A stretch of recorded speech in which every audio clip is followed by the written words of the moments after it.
Vigete, what's up, guys? What is going on? Welcome back. Hope y'all are doing well. England versus Italy. Rest in peace, Italy. Rest in peace, Italy. I don't recognize this Italy side. I haven't recognized this Italy side for a while now. I want to say a couple of years, but no, not even several years. It's been easily a decade that Italy hasn't been playing the same. It's hard to think that this was once, a force to be reckoned with. One of the most prolific, one of the most successful countries that has ever played the game. You just look at the crest and you see those 4 stars, and you're left scratching. At least I scratch my head when I look at that, and just the whole uniform too. It throws me off. I'm not used to seeing them with that. I'm used to seeing with Nike or Puma even, or what was the other one? The Kappa also for a little while. But that's besides the point. But the players themselves also, they used to be distinguished, and you would see them in they'd be at the forefront in any team that they were playing in. And now I barely hear of any big Italian player. It's rare. It's rare nowadays. And you know what? And that's just part of change, right? Because I never would have seen. I don't think I ever would have seen a Ukrainian, except what's his name, Shevchenko, be one of the most important players in a team, right? Or someone from Hungary, like what's his name, Soboslai. So definitely times are changing. Well, what are you gonna do, right? But still, give me something. Give me something. And that something, I did see it in the first half with Italy right after the goal, as it's always been the case when someone scores. Confidence goes up and they start playing better. And but I'm not gonna lie, those first 10 minutes, England looked the better half. I thought this was gonna be a 3-0 by the end of the first half, and it didn't seem like Italy was gonna score. It did seem like that right before they were going to score, maybe 5 minutes before. They started playing a little bit better. They started building up a little bit better. And I said, oh, man, don't tell me like flashbacks of 2021 Euro finals was going to happen. And it ended up playing out that way. And the goal was beautiful. It was all the way from the back, Donnarumma. I love the exchange with, what's his name, Udogi and El Shaarawy, which was a surprise seeing El Shaarawy, because I remember 10 years ago, maybe 12 years ago, being hyped up as one of the most promising stars of Italian football. So what's he doing there, But really good exchange between him and Udogi just driving forward, and El Shaarawy obviously crossing the ball inwards, which was almost intercepted by Rice. That would have just changed the whole play. And and Di Lorenzo, and I don't know who it was that ended up missing the ball.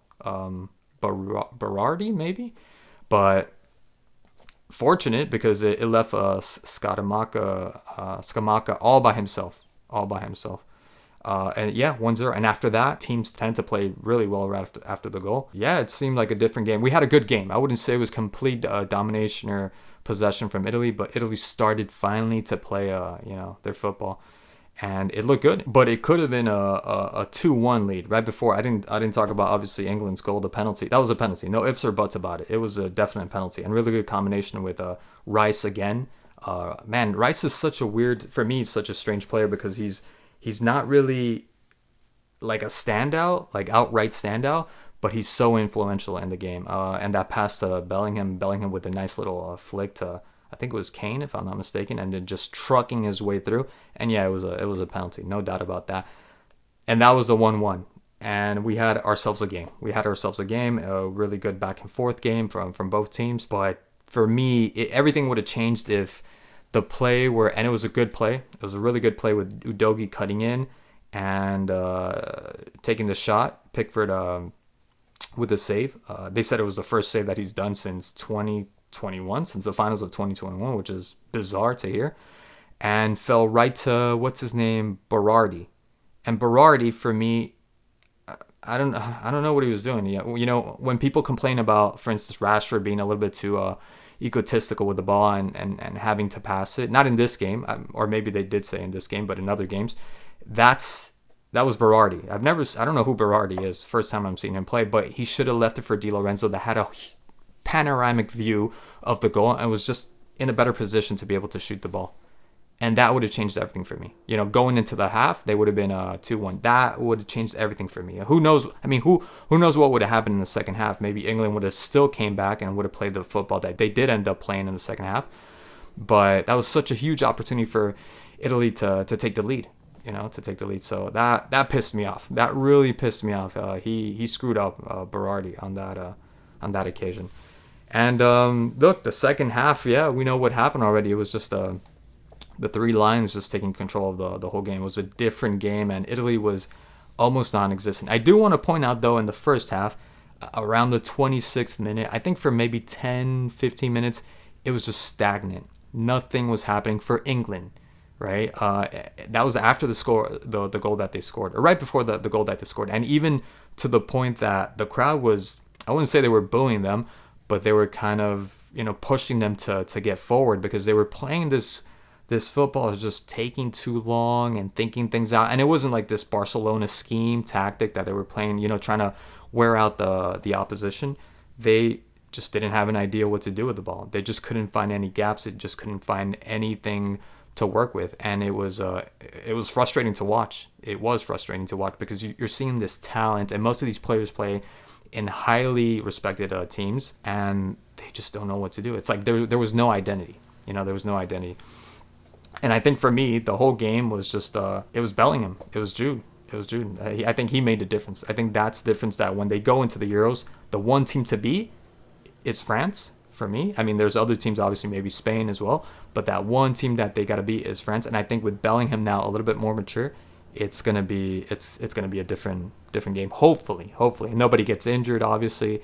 And as much as I'm happy that Saka wasn't playing, I think, Saka obviously would make a huge difference in this team, or not. I don't know, but they're used to playing with Saka, so I know they play probably much better. I mean, they played well without him, in my opinion. They don't need Saka. But like I was saying, the second half was England, all England, and I don't think Italy had any chance at all whatsoever.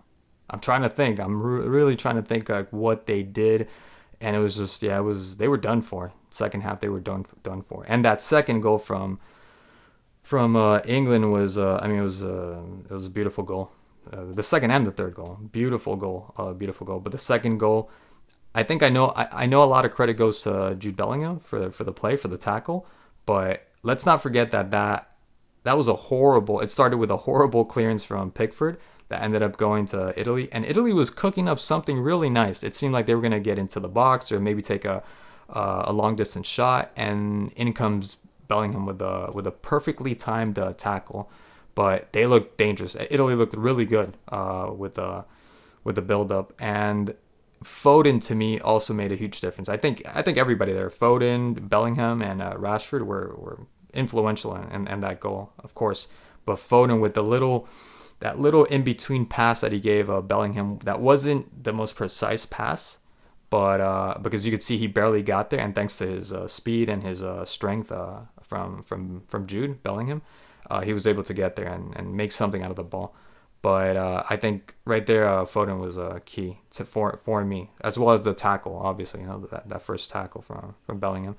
But as soon as Rashford got the ball and he did the cut in, and I thought Di Lorenzo was doing a really good job until Udogie got kind of in the way, and he just lost track of Rashford, and that gave Rashford an opportunity to be able to take that shot. But to me, it was like, dude, pass it. In my head, I'm thinking pass it to Kane, and Kane's like, wide open, with his hands wide open, asking for the ball. That should have gone 100% to Kane.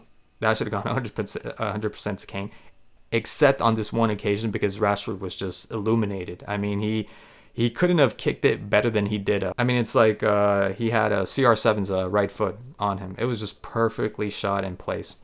So really good goal. Really, really good goal from England. And then the third goal, I would expect it, I don't know what his name is. I know he plays in Inter Milan, defender, to do a better job. I don't blame so much, what is it, Scaloni, maybe, the 19-year-old? But the first guy, the guy from Inter Milan, I thought he should have done a better job. But then again, it's Kane. Kane just knows how to use his body, and perfectly timed when he tapped the ball through the 19-year-old. I think his name's Scaloni. I don't know. And for me, again, I'm going to be biased here, but I think Donnarumma is just an average goalkeeper, and he probably could have done a better job. I think another goalkeeper would have. Again, it's Kane. You saw the confidence, perfectly placed, composed, confident when he took that shot. So maybe that would have gotten through just any goalkeeper, a prime Buffon, a prime Casillas. But yeah, I don't think Donnarumma that great of a goalkeeper. And I think he was captain, right? Damn, you're making Donnarumma captain. You got issues there. But yeah, beautiful goal, solo goal, Kane, all Kane. So overall, look, really good match. Maguire, I can't believe Harry Maguire actually played a decent game. Didn't do anything too awful. Didn't really do anything bad. I thought he had a good game. That foul from Calvin Phillips. What constitutes a foul anymore? I don't know. I don't. What? Not even a yellow. Explain that. How is that not even a yellow? That should have been a yellow. Every day, all day should have been a yellow. And then what is it, the challenge from Udogie on Foden that they were calling which was very dangerous because the whole crowd was booing. And I think they used VAR. They did check on VAR, but which to me that didn't need to be checked. And I feel like the what's it called, the ref was just bullied and pressured into even considering that to be a foul because he nutmegged him. And yes, Udogie went for the overcommitted. But he wasn't trying to dribble. He was just trying to get the ball through because he didn't have enough time. So he just pushed the ball through. It wasn't a foul, like not a penalty. It was not a penalty. Maybe a foul, a technical foul, but it was not a penalty.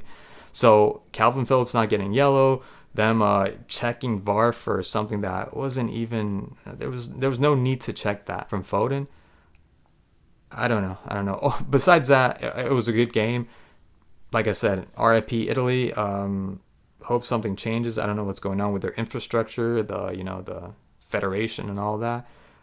Hate to see them go the way of the dodo bird. That's just like football. Times are changing, so who knows what'll happen. But either way, really good game. And as always, thank you so much for watching, and I'll catch you in the next one. Peace.